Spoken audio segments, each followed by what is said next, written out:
Hello दोस्तों, OBC reservation को लेकर बहुत ही बड़ी अपडेट निकल के आ रही है। क्या आरक्षण कम होगा, बढ़ेगा? ठीक है, तो सब कुछ जो है आप लोगों को बताने वाला हूँ। क्या एमपी टेट पे इस पर कोई प्रभाव पड़ेगा, आपकी वैकेंसीज पे कोई प्रभाव पड़ेगा, और अपोजिशन ने इसमें क्या बोला है, क्या राय दी है, और सुप्रीम कोर्ट का क्या निर्णय आया है। दोस्तों मैं सारी चीज़ें इसी वीडियो में कवर कर दूंगा। ठीक है, तो सारी चीज़ें आप लोगों को जानने के लिए मिल जाएंगी, तो बने रहिए दोस्तों लास्ट तक। एंड चलो दोस्तों वीडियो को स्टार्ट करते हैं। तो सबसे पहले हम बात करते हैं ओबीसी रिजर्वेशन को लेकर सुप्रीम कोर्ट का बड़ा फैसला। दोस्तों ये न्यूज़पेपर की पहली ही हेडलाइन है, ठीक है, एंड ये पहला ही पेज है, और मैं जितनी भी कटिंग्स हैं सारी कटिंग लेके आया हूँ न्यूज़पेपर की। ठीक है, तो आप लोगों को बने रहना है। तो जितने भी आर्टिकल्स हैं सभी आर्टिकल्स हम कवर करेंगे। तो देख सकते हैं मध्य प्रदेश में बिना ओबीसी आरक्षण के होंगे स्थानीय चुनाव। तो चुनाव के ऊपर भी है, और आपकी क्या आपकी वैकेंसी को प्रभाव पड़ेगा उसके ऊपर मैं बात करूँगा। ठीक है ना, और आरक्षण संबंधित इसमें बहुत सारी बातें की गई हैं। तो सबसे पहले मैं आपको पढ़ के सुनाऊंगा, आप लोगों को बस ध्यान से सुनना है एंड कुछ नहीं करना है, आपको ध्यान से सुनना है और वीडियो को लाइक कर देना सबसे पहले। चलो देखते हैं दोस्तों। नई दिल्ली एजेंसी, ठीक है, कई राज्यों खासतौर पर मध्य प्रदेश में ओबीसी आरक्षण की वजह से लंबित स्थानीय निकाय और पंचायत चुनाव को लेकर सुप्रीम कोर्ट ने अहम आदेश दिया। सुप्रीम कोर्ट ने सभी राज्यों को लंबित निकाय चुनाव कराने का आदेश दिया है। कोर्ट के आदेश के बाद कई राज्यों में खासतौर पर मध्य प्रदेश में ओबीसी आरक्षण के बिना निकाय चुनाव कराने का रास्ता साफ हो गया। कोर्ट ने एक अंतरिम आदेश में राज्य चुनाव आयोग को 2 हफ्ते के अंदर अधिसूचना जारी करने को कहा। कोर्ट ने यह भी कहा कि ओबीसी आरक्षण की शर्तों को पूरा किए बगैर आरक्षण नहीं दिया जा सकेगा। देख सकते हो ना भाई, बहुत सारी इंपॉर्टेंट अपडेट्स हैं। तो देख सकते हैं सुप्रीम कोर्ट कैसे सुरक्षित रखता है फैसला। ठीक है, तो देखते हैं फिर इसमें सुप्रीम कोर्ट ने सुरक्षित रखा था फैसला, कैसे रखा था बता दें कि मध्य प्रदेश में पंचायत और नगरीय निकाय के चुनावों में ओबीसी के आरक्षण को लेकर सुप्रीम कोर्ट में शुक्रवार को सुनवाई पूरी की होगी। कोर्ट ने 10 मई के लिए अपना फैसला सुरक्षित रख लिया था। क्यों रखा था? सुनवाई के दौरान राज्य पिछड़ा वर्ग कल्याण आयोग ने प्रदेश में पिछड़ा वर्ग को आरक्षण दिए जाने के आधार संबंधी रिपोर्ट पेश की थी। ओबीसी को 35% आरक्षण देने की अनुशंसा की गई है। ठीक है, तो देख सकते हैं आप लोग। ठीक है, पहले 27% रिजर्वेशन था, अब इतनी की अनुशंसा की गई है। ठीक है, आप लोग ध्यान से देख सकते हो आप लोग। ठीक है, कितने परसेंट? 35% की बात की गई है। ठीक है, एंड आगे देखते हैं। वहीं सरकार की ओर से यह कहा गया कि हम न्यायालयों के निर्देश अनुसार चुनाव कराने के लिए तैयार हैं। प्रदेश में त्रिस्तरीय ग्राम, जनपद, जिला पंचायत और नगरीय निकाय, ठीक है, में पिछड़ा वर्ग को आरक्षण देने के लिए कोर्ट ने अध्ययन कराने के निर्देश दिए थे। जिसके बाद राज्य सरकार ने राज्य पिछड़ा वर्ग कल्याण आयोग गठित किया था, जिसने मतदाता सूची का परीक्षण कराने के बाद दावा किया कि प्रदेश में 48% मतदाता ओबीसी है। ठीक है, तो लास्ट में आपको कंक्लूजन बताऊंगा, ध्यान से सुनना है, सब कुछ सुनते रहो, इसमें सारी चीज आपको जानने के मिल जाएंगी। ठीक है, इस आधार पर रिपोर्ट में त्रिस्तरीय पंचायत और नगरीय निकाय के चुनाव में ओबीसी को 35% आरक्षण देने की अनुशंसा करते हुए सरकार को रिपोर्ट सौंपी गई थी। ठीक है, और देख सकते हैं आप, सबसे पहले हम ये पढ़ते हैं, पहले पंचायत और फिर होंगे नगरीय चुनाव। ठीक है, तो देखते हैं दोस्तों। इधर राज्य निर्वाचन आयोग ने सुप्रीम कोर्ट को निर्णय के बाद प्रदेश में पंचायत और नगरीय चुनाव कराने की तैयारी फिर शुरू कर दी। वैसे भी आयोग एक बार जनवरी में अधिसूचना जारी करते हुए पंचायत चुनाव की तैयारी कर चुका था, यहाँ तक कि नामांकन तक जमा कर लिए थे।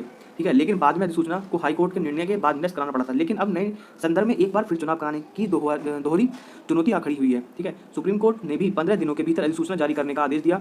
ऐसे में आयोग दोनों ही चुनावों को लेकर अधिसूचना भले ही जारी कर देगा, लेकिन नगरीय निकाय चुनावों से पहले त्रिस्तरीय पंचायत के चुनाव होंगे। ठीक है ना, तो भाई देख सकते हो आप लोग। तो वही नगरीय निकाय चुनाव जून के अंत या फिर जुलाई के प्रथम सप्ताह में होंगे। और देख सकते हो भाई काफ़ी सारी चीज़ें वहीं नगरीय निकाय की तरफ से जो है अपने, एंड ये देख सकते हो मानसून की दस्त हो चुकी है। तो काफ़ी सारी चीज़ें यार जो मिलेंगी आपको। ठीक है, तो मैं बताऊंगा आप लोगों को, अभी बताने वाला हूँ कि अपोजिशन की क्या राय है इसमें। ठीक है, तो देखते हैं इसमें रिव्यू पिटीशन दाखिल करेगी प्रदेश सरकार। तो सीएम का इसमें देखते हैं क्या निर्णय है। तो देखते हैं मध्य प्रदेश में पंचायत और स्थानीय निकायों के चुनाव अन्य पिछड़ा वर्ग आयोग ओबीसी आरक्षण के बगैर कराए जाने संबंधित उच्चतम न्यायालयों के मंगलवार के फैसले के बाद मुख्यमंत्री शिवराज सिंह चौहान ने कहा कि इससे संबंधित रिव्यू पिटीशन दाखिल करेगी। भाजपा की बैठक के संबंध में यहां प्रदेश भाजपा कार्यालय पहुंचने पर श्री चौहान ने मीडिया में से चर्चा में यह टिप्पणी की कि उन्होंने कहा कि अभी तक उच्चतम न्यायालय का फैसला आया है, हालांकि उसका विस्तृत अध्ययन नहीं किया गया, लेकिन ओबीसी आरक्षण के साथ ही पंचायत के चुनाव हों, इसके लिए रिव्यू पिटीशन हम दायर करेंगे और पुनः आग्रह करेंगे कि स्थानीय निकायों के चुनाव ओबीसी आरक्षण के साथ हों। ठीक है, देख सकते हो भाई। तो चौहान शिवराज भी जो है क्या है इनका निर्णय आप लोग जान लोगे वीडियो के लास्ट तक। ठीक है, सब कुछ आप लोगों को समझ में आ जाएगा, तो बने रहिए दोस्तों वीडियो के लास्ट तक। ठीक है, उच्चतम न्यायालय ने इस मामले में आदेश देते हुए कहा कि राज्य में स्थानीय निकाय के चुनाव ओबीसी आरक्षण के बगैर ही कराए जाएं। इस मामले को लेकर राज्य में सत्तारूढ़ दल भाजपा और मुख्य विपक्षी दल कांग्रेस के नेताओं के बीच लगातार बयानबाजी चल रही है। ठीक है ना, तो क्या बयानबाजी चल रही है वो भी आप लोगों को देखने के लिए मिलेगी। ठीक है, अदालत के फैसले के बाद यह बयानबाजी और तेज हो गई। तो ये खबर हम पढ़ेंगे पेज नंबर 11 पे। ठीक है, चलिए दोस्तों पढ़ते हैं इसे। कांग्रेस ने किया पिछड़ा वर्ग को आरक्षण से वंचित। तो शर्मा जी का बयान आया हुआ है। ठीक है, तो इन्होंने काफी सारा जो है विरोध प्रदर्शन किया है। तो देखते हैं भाई क्या क्या इन्होंने बताया। भाजपा के प्रदेश अध्यक्ष विष्णु दत्त शर्मा ने पंचायत चुनाव में अन्य पिछड़ा वर्ग को आरक्षण संबंधित सुप्रीम कोर्ट के फैसले पर कहा कि कांग्रेस ने इस वर्ग को आरक्षण से वंचित रखने की साजिश की है और फैसले पर अध्ययन के बाद भाजपा सरकार आगे के कदम उठाएगी। श्री शर्मा ने अपना बयान में कहा कि राज्य सरकार ने ओबीसी आरक्षण के साथ पंचायत चुनाव कराने के लिए ईमानदारी से प्रयास किए हैं। न्यायालयों के फैसले पर सरकार विविध विधि विशेषज्ञों के साथ उसका अध्ययन कराएगी और आगे के कदम उठाएगी। सरकार चाहती है कि पंचायत चुनाव ओबीसी आरक्षण के साथ हों। श्री शर्मा के कांग्रेस नेता से सवाल किया कि जब कांग्रेस सरकार में थी और पंचायत चुनाव कराने की जिम्मेदारी उनकी थी, तब सरकार ने 27% आरक्षण के लिए ट्रिपल टेस्ट कराने के प्रयास क्यों नहीं किए। उन्होंने आरोप लगाया कि कांग्रेस ने यह सब न करते हुए योजनाबद्ध तरीके से चुनाव में व्यवधान डालने का काम किया। ठीक है, कांग्रेस इस चुनाव को सुप्रीम कोर्ट तक ले जाएगी और देखते हैं आगे, जिसके कारण आज यह स्थिति बनी है। प्रदेश अध्यक्ष श्री शर्मा ने आरोप लगाया कि पूर्व मुख्यमंत्री कमलनाथ और कांग्रेस के ओबीसी वर्ग के साथ धोखा किया गया है और श्री कमलनाथ को इस वर्ग से माफ़ी मांगनी चाहिए। ठीक है, तो ये देख सकते हो आप लोग, दिखाई तो मैं, ठीक है, ये रहा। तो भाई ये भी एक बहुत ही बड़ी खबर है, तो बिल्कुल माफ़ी मांगनी चाहिए। ठीक है, एंड देखते हैं भाई कि क्या होगा। भाई चुनावी माहौल है, तो देखते हैं भाई। बस हमें तो अपना लक्ष्य है कि वैकेंसी वगैरह सब कुछ सही होनी चाहिए, एंड बाकी तो कुछ भी होता है, हमें क्या फ़र्क पड़ रहा है ज़्यादा। हमें जो है अभी अपना टारगेट रखना चाहिए कि वैकेंसी इंक्रीज़ हो, एंड जो भी चीज़ है वो ओबीसी वगैरह इनका आरक्षण भी सही तरीके से हो, और ऐसा ना हो कि भाई आरक्षण भी कम कर दिया जाए तो फिर दिक्कत हो जाएगी। तो देखते हैं भाई कि आरक्षण जो है क्या होगा, ठीक है, क्या बढ़ेगा घटेगा, तो क्या आपके रिजल्ट में भी कोई प्रभाव पड़ेगा या नहीं पड़ेगा, तो वो भी चीज़ हम देखेंगे। ठीक है, तो दोस्तों लास्ट तक वीडियो देखना है आप लोगों को। तो देखते हैं, इसमें पहले देख लेते हैं रिव्यू पिटीशन दायर करने की तैयारी में सरकार, लेकिन राहत के नहीं आसार। सुप्रीम कोर्ट के निर्णय से दुविधा में प्रदेश सरकार, तो दुविधा की बड़ी वजह सरकार का संकल्प, ऐसा बताया जा रहा है। तो दोस्तों ये देख लेते हैं मेन इंपॉर्टेंट न्यूज़। ठीक है, विधि विशेषज्ञों से परामर्श का दौर शुरू। बताया जा रहा है कि मुख्यमंत्री श्री चौहान ने सुप्रीम कोर्ट का निर्णय आने के बाद महाधिवक्ता से पूरा ब्यौरा लिया और इस मामले में रिव्यू पिटीशन दायर करने के लिए जरूरी कदम उठाने कहा। ठीक है, इधर मुख्यमंत्री ने इस मामले में मंगलवार को विधि विशेषज्ञों के साथ परामर्श भी किया। राज्य सरकार भले ही इस मामले में रिव्यू पिटीशन दायर कर अपनी नाक बचाने की तैयारी में हो, लेकिन इस मामले में राज्य सरकार को राहत मिलने की संभावना कम जताई जा रही है।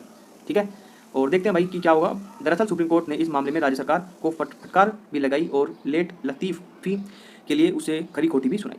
और देखते हैं भाई, बयानबाजी से बची रही सरकार, तो काफ़ी सारी चीज़ें हैं। और रिव्यू पिटीशंस देख सकते हो, 27% आरक्षण के मुद्दे को लेकर पक्ष और विपक्ष के बीच जमकर तकरार हुई और इस कारण पूरा शस्त्र ही हंगामे में की भेंट में चढ़ गया।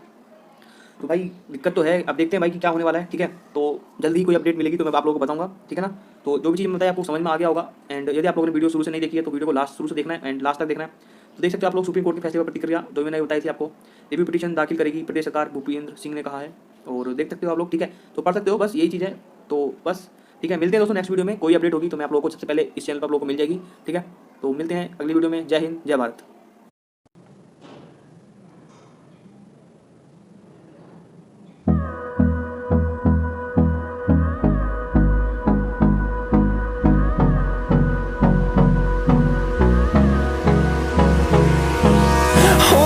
Close till I get up.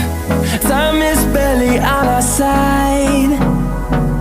I don't wanna waste what's left. The storms we chase are leading us, and love is all we'll ever trust. Yeah, no, I don't wanna waste what's left. And on we'll go, through the wastelands, through the highways, till my shadow turns to sun rays.